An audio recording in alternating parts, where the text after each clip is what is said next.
Very often we blame circumstances for what we are.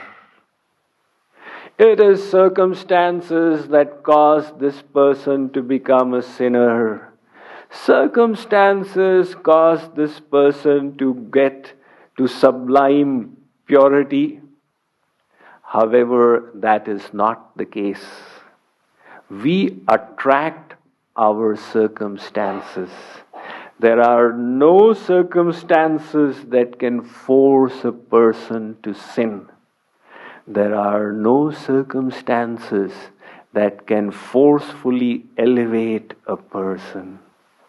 If somebody finds himself in jail, it is not by accident. That person was harboring the beastly desire for long, secretly. And that resulted in this condition. Some pure and holy man did not suddenly become a sinner.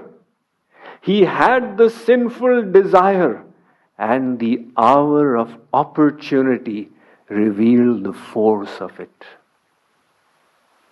In other words, the law is that whatever we aspire for, whatever we desire within us, the circumstances naturally get created.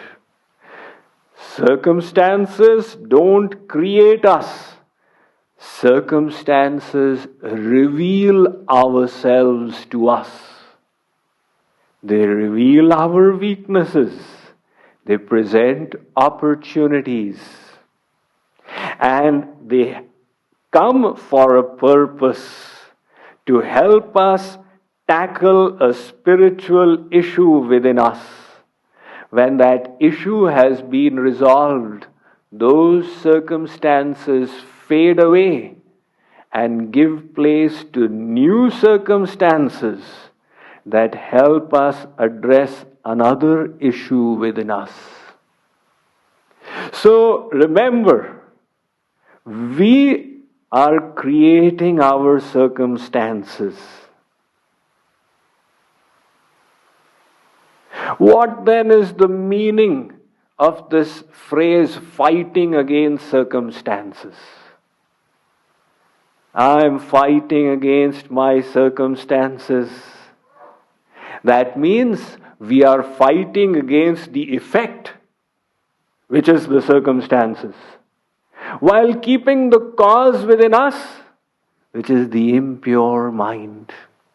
And as long as the cause is there, the circumstances are not going to change.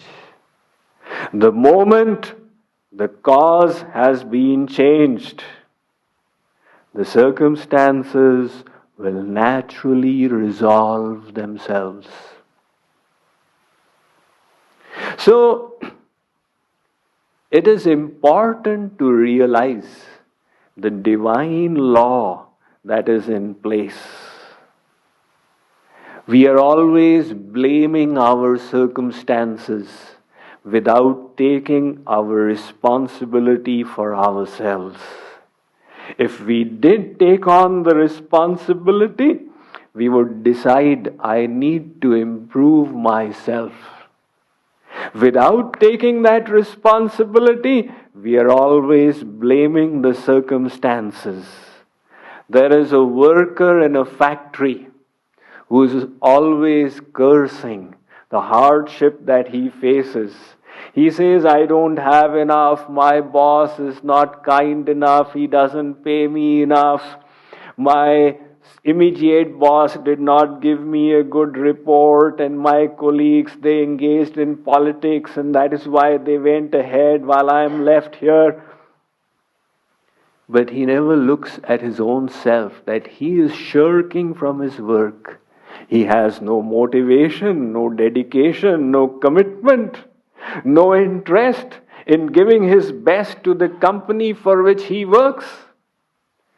Such a man is unqualified for prosperity. because he has not understood the basic law of prosperity.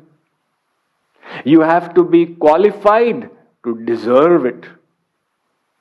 Without that qualification, you wish to be prosperous, you wish to change the circumstances, and don't wish to change your own mind. There is another man. He is prosperous. He is a wealthy businessman. He has got opulence all around him. But he is suffering from ill health. He is willing to spend millions to recover his health. He is willing to go to all the hospitals in the world, and yet good health is eluding him. Why?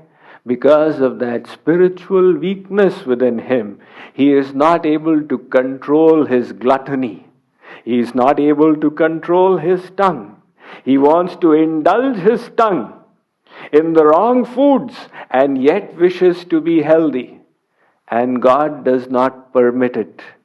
God says, you need to learn this lesson. If you wish to be healthy, you have to fulfill the law. You have to learn to control your senses, the primary of them being the tongue. As long as that is there, you will not get good health. Once again, the connection between the internal and the external. We have always put emphasis on the external, and we have not emphasized the internal.